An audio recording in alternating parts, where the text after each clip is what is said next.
The brig of the frigate Princess was a huge, dark room midship. The only light came from 2 tiny portholes blocked by iron bars. With 60 men milling about, the air in the room soon became stagnant and oppressive. We're in deep trouble, Joe. There's no way out of this mess. We're Americans. The press gang had no right to take us. Boy, we're all Americans here, and the press gang's got us all just like they got you. Ain't a thing you can do about it. Isaac Bilbo's the name. This here's Joe Bates. How long have you been confined on this ship? I'm Dave Foyle from Danbury, Connecticut. Me and my mate, Jim Wilson, have been locked up in this stinking brig for 7 weeks, breathing foul air and eating slop. How long will they keep us here? Until they find berths for us on one of the German George's gunboats. They took 20 men out just yesterday to serve with the Mediterranean fleet. Have you ever thought of escaping? Sure we have. Them iron bars blocking the portholes are set in rotten wood. Would be no trouble at all to bust them out, but... Why haven't you given it a try? Because the Brits are always on watch. They have 4 Marine guards on deck watch right over the portholes and the hatch 24 hours a day.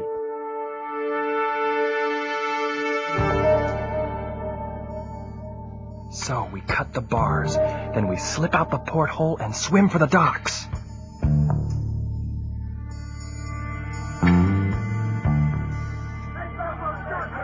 All right, man. There goes our diversion, and there goes the guard right on cue. Cut out those bars. This wood is rotten soft. The bars are coming out real easy. There! That's the last one. Good. Let's have a look. I say, what's going on there, Captain Martin? The bars are going from the brig portal. Oh, my word, the blighters are trying to escape. Guards, get up on deck and open the brig hatch. We'll teach these Yanks a lesson they'll never forget. Oh, they've spotted us. We're in for it now. One by one, we were brought up on deck, stripped to the waist, and positioned to receive a whipping with the dreaded cat-o'-nine-tails.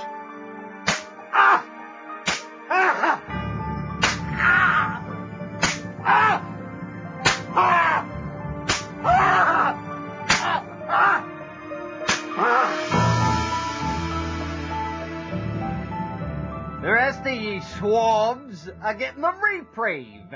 It's getting too dark to swing the cat-o'-nine-tails, but you'll get your turn come sunup.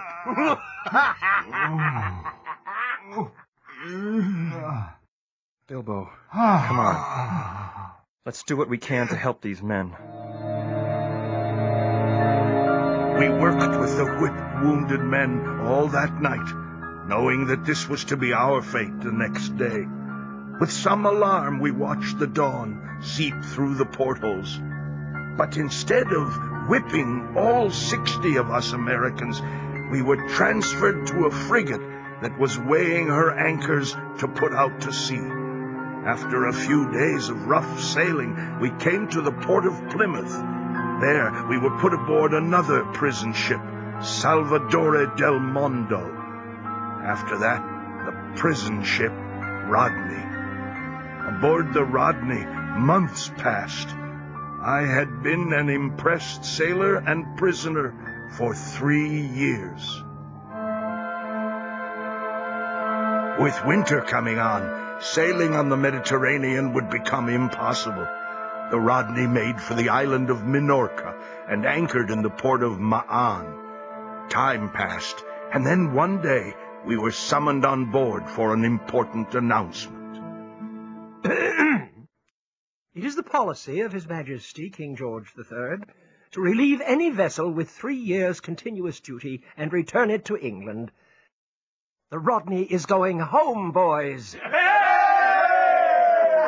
We will sail for Portsmouth in 2 weeks. Let's have one for the captain, boys. Hip, hip, hooray!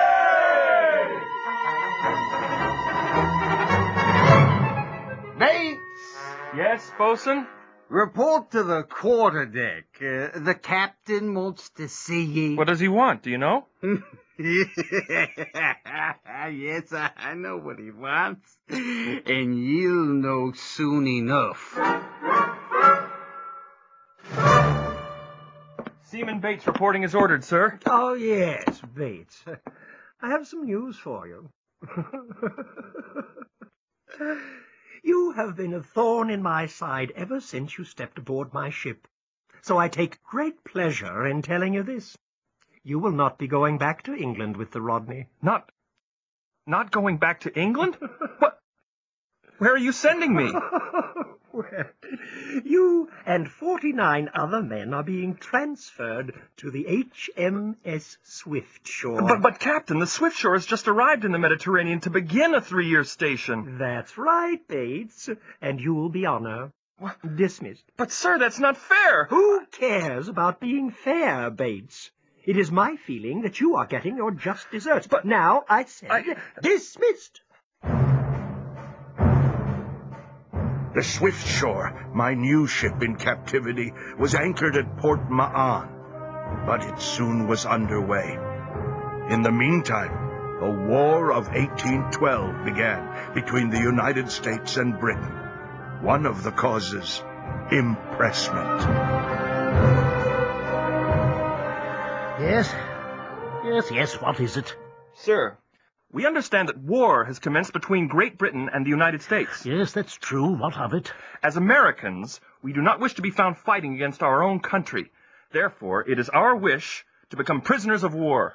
Do you 6 men presume to represent all of the so-called Americans in the fleet? No, sir. Only those aboard the Swiftshore. Go below immediately, you knaves. We'll see about this nonsense.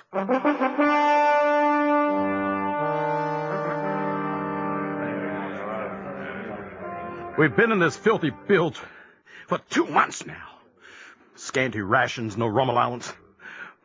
What are the Brits trying to do? Well, they're trying to break us down, Wills. They figure if we get hungry enough and dirty enough, we'll be glad to sign on as English sailors and forget about being American. I think you've got that figured out right, Bell. But if we stick to our guns, they'll have no choice but to grant us prisoner of war status. I think they plan to starve us to death. Oh, God, I want to get out of here. Nah, the Brits don't want us dead. You'll see.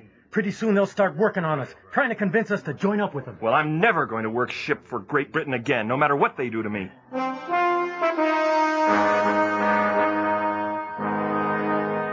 Bates, we must clear this gunroom, take up that hammock, sir, and carry it up on deck. It's not my hammock, First Officer. Drat your eyes, sir. How dare you disobey me? Take up that hammock. I shall not. I am a prisoner of war, and I hope you will treat me as such. Yes, you scoundrel, I shall. Master-at-arms, come here. Yes, sir. Throw this traitor into the brig and put him in irons. Maybe that will change your mind, Bates. That you can do, First Officer, but I shall not work for the English again, ever. We'll see about that. Come along peacefully, lad. I don't like to do this, but I must obey orders and lock you up.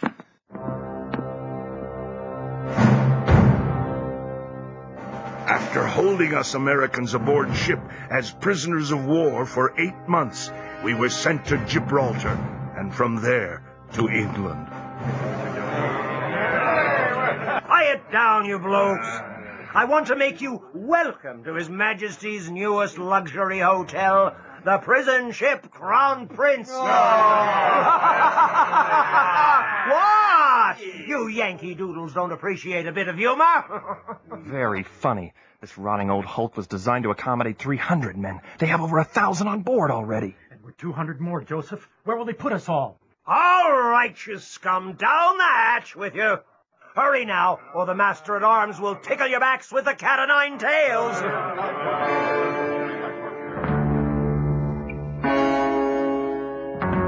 Summer and fall passed with monotonous slowness. Each day was the same as the day before. As cold weather set in, we prisoners huddled together with our thin blankets around our shoulders in an effort to stay warm.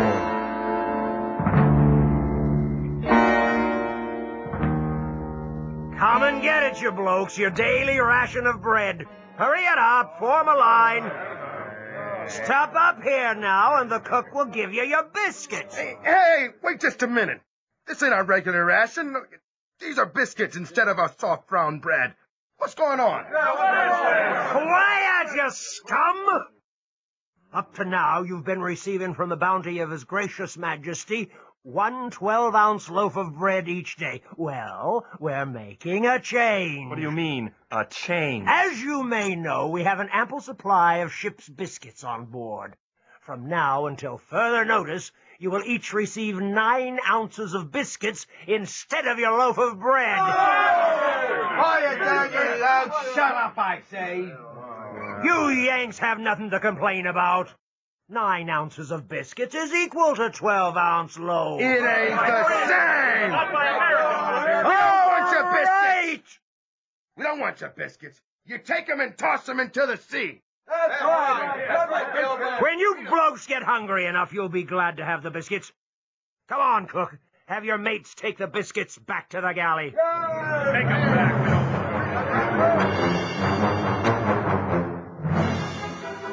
After several days, the situation was desperate. The lack of air, combined with the hunger and thirst, had made us savage. We all agreed that something had to be done, and soon. Come here, Joseph. I want to show you something. What do you want to show me, Bilbo?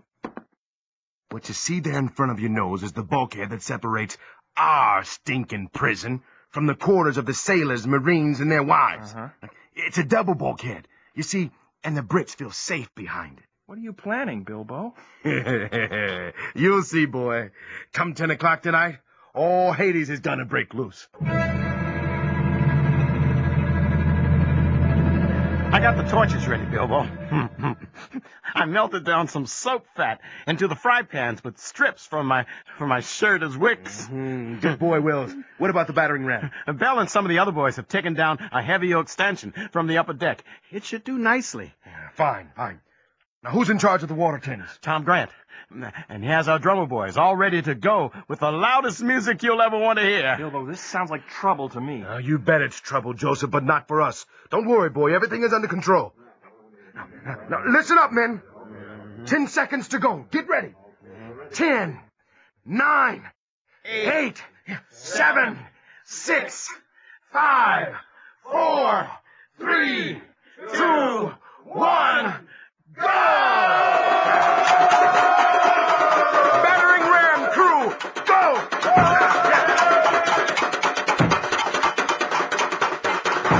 Bilbo, our torches are going out. That's all right. We can stop now. We've put the fear of the Lord into them. Now let us try and get some sleep now and see what the captain's reaction is in the morning. Maybe he'll see the light then. That's enough, boys. Let's call it a night. Yeah.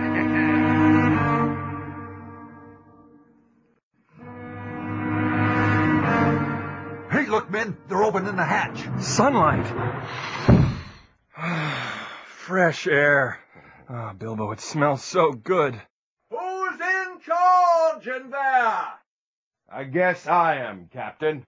Well, you can tell your fellow prisoners I have decided to allow the full ration of bread from now on.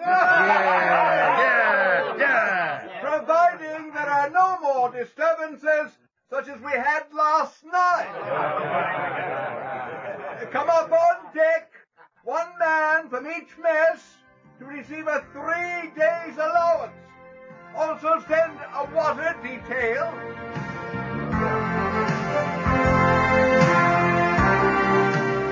We had won.